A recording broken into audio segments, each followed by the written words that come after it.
In March, we're making chicken 3, the Dutchman's puzzle. This is my favorite chicken out of the whole sampler. Let's get started. Each interior quilt block on chicken 3 is made with 8 flying geese. So we're gonna go ahead and make just a ton of flying geese. I'll walk you through it. Let's get started. You're going to need 4 large squares of the quilt block material. I'm using yellow, and 16 smaller squares of the chicken body. The first step is to draw a bunch of lines from corner to corner on the back of each of the smaller squares. You can use any ruler that you'd like. You want to offset the ruler slightly from the edge so that your marking pen of choice will go from corner to corner. I like to start in the middle and go out to the side. And there you go. And we'll just keep doing that for all 16 of these.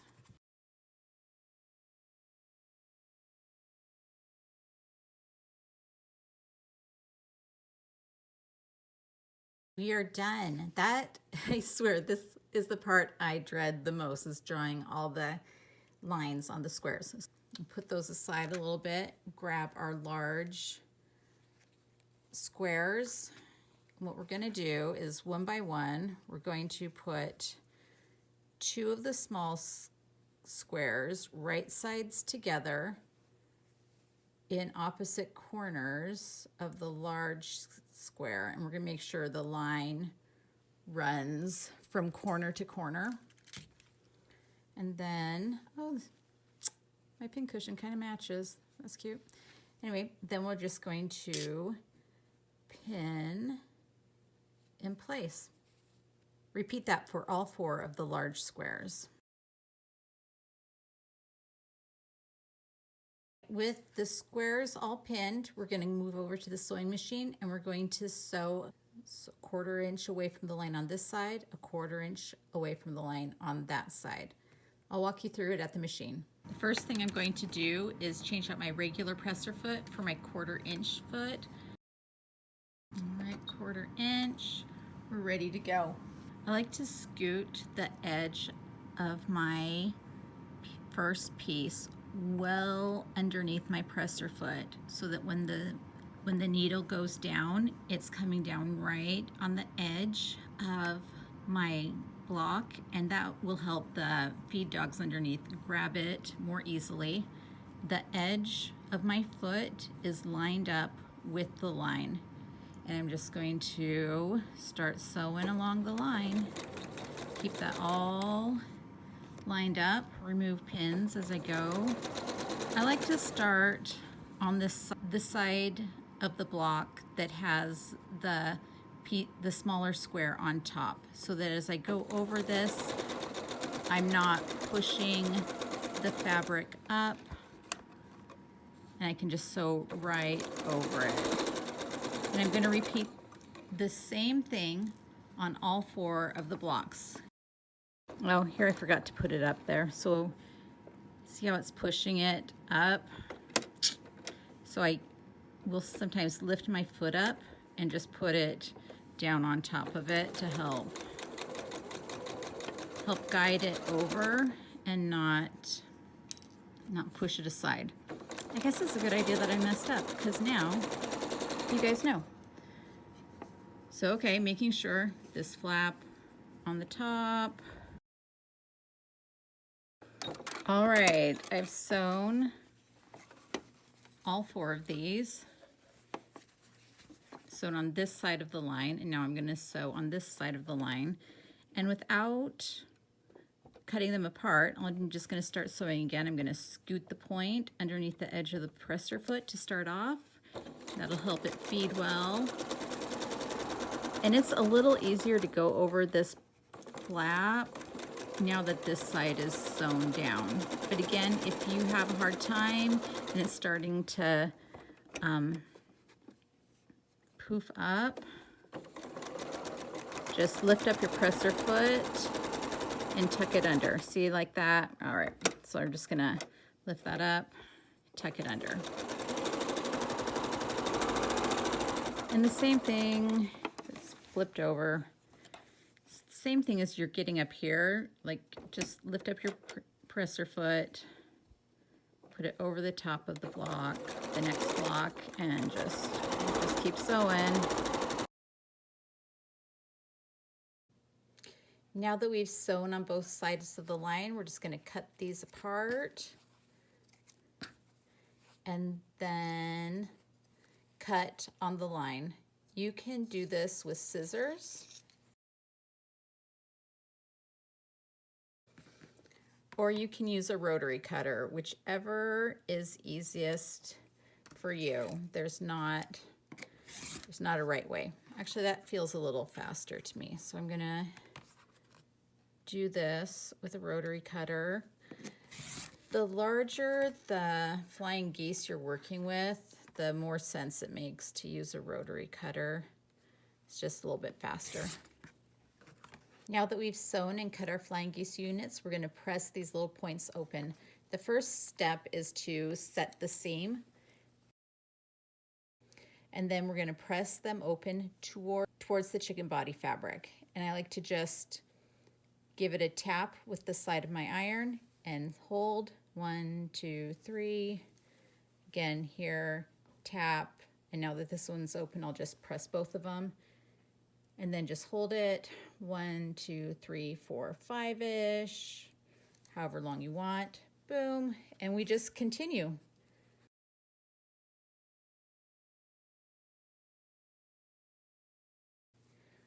The first time I made flying geese with this no waste method, I got to this point and I was like, this is insane. How are we going to go from this heart shape to a flying geese shape? And I didn't know it was called the no waste method at that point, so I kind of called it the magic method because it just seemed like magic that we'd ever get to a flying geese from here. But we will. So the next step is just to put the remaining chicken body squares on the remaining quilt block corner with the line running from the corner to between the two little triangles. Give it a little pin.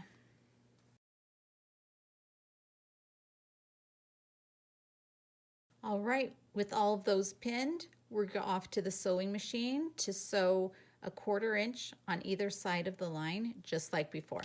Now we're going to sew a 1/4 inch away from the line on both the left and the right, and you can either start sewing from the point or from this little overlapped point. Either one works just fine.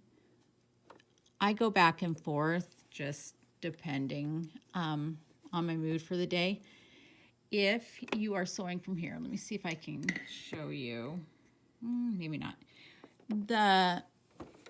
Your needle is going to come down right in that groove between the two fabrics. And that's a way you can kind of make sure you're in the right spot. And again, I scooch the fabric all quite a ways underneath there so that, and you can even scoot it right up to that so that the needle is right in the groove.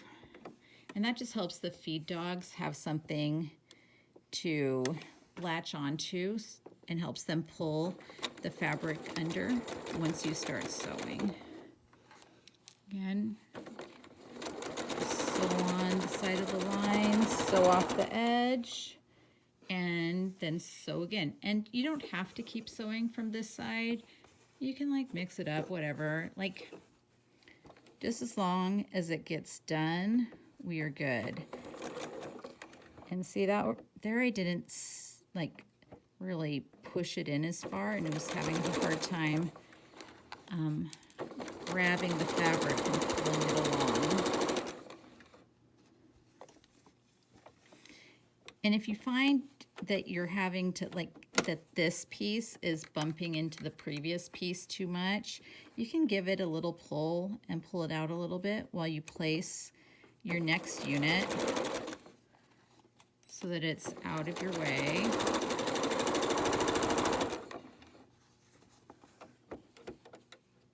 Yeah, I think that works best.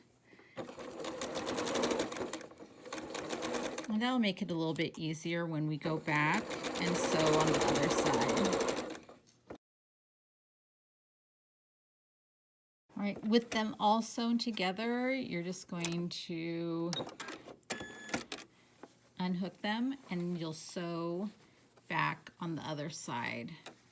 You can keep them together in a little line or you can cut them apart, whichever works best for you. I usually start with them still attached, and then if it starts to get annoying or if they're too close or if it's just weird, I will cut them apart.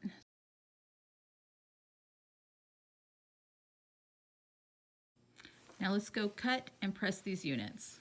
Now that we've sewn a 1/4 inch on both sides of the seam, it's time to cut them in half, either with scissors or rotary cutter, just like before.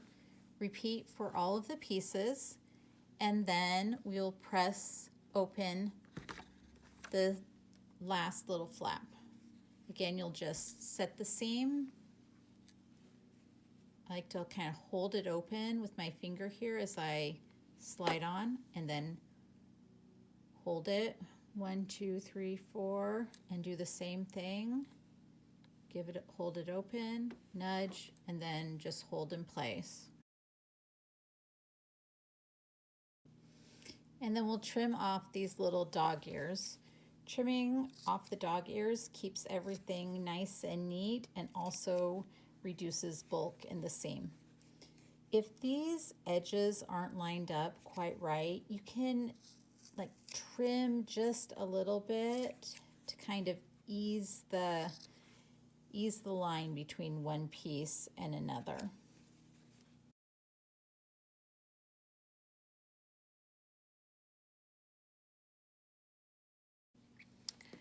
With the dog ears trimmed off, we're ready to sew these units into pairs. Before we start sewing, I want you to take a look at this line. We've got a seam line here and a seam line here, and where they cross is the point of the flying goose. So as we sew this across here, the goal is to sew across this X. If we sew across the X, we're going to have a perfect point. It is a little bit hard to see those seams when we're sewing, but if you can see them, if you can kind of aim for that and finesse it a little bit to make it happen, that's great. So just slide it under my foot and start sewing.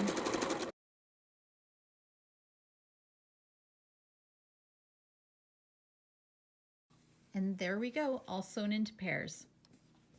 Now we'll cut them apart and press. I'll set the seam, 1, 2, 3, 4, anchor the block with my iron, hold open this flying geese unit, tap with the side of my iron to really get that seam open, and then just hold and press 1, 2, 3, 4, 5. There we go. Now this is just how I do it. You do not have to do it this way. If you have a favorite way of pressing, you do that. But if what you're doing isn't working for you, give it a try. You might like it. Now that they're sewn into pairs, I'm going to lay out the blocks here on my mat. And my mat is right next to my sewing machine. And with it right next to my sewing machine, it makes it really easy for me to sew these together into pairs and not get them mixed up. All right, so here are my blocks. I'm going to sew these together and then these together, press, and then sew the 2 rows together. And same with this.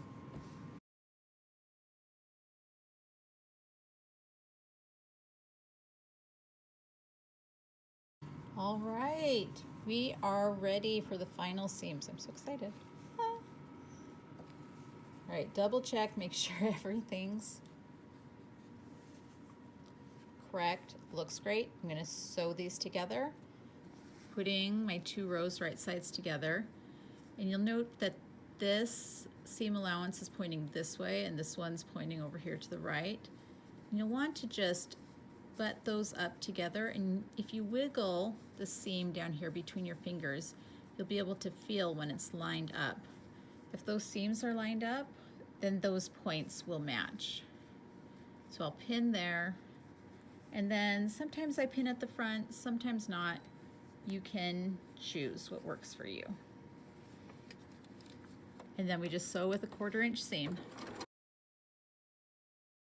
If you choose not to pin, you'll want to pause right about here and make sure the corners and the edges are lined up correctly.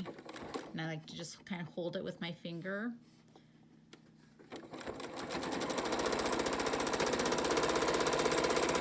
And we're done. The final press is really important.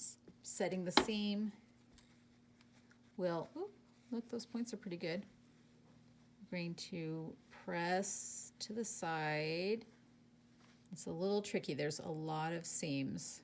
You could press this open if you want, if you think that it's a little too bulky. So now that it's pressed, that's pretty good.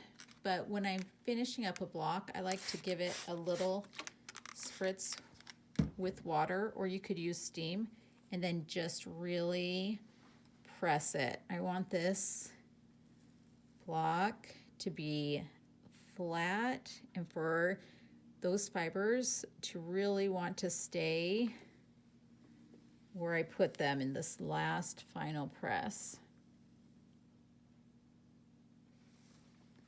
All right, just a second, a little bit more there. All right, yay! Last one, set the seam, pull it open, looking good. These are kind of bulky here, so there'll be a little resistance when you press open.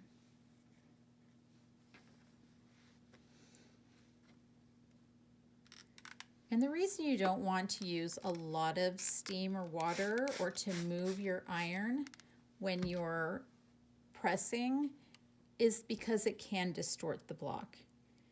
But the thing is, right now, I want to distort the block into the final shape. I want these fibers to, I want the water to loosen up the fibers and then for them to dry in place with the iron just how I want. All right, kind of finagled that a little bit to lay flat.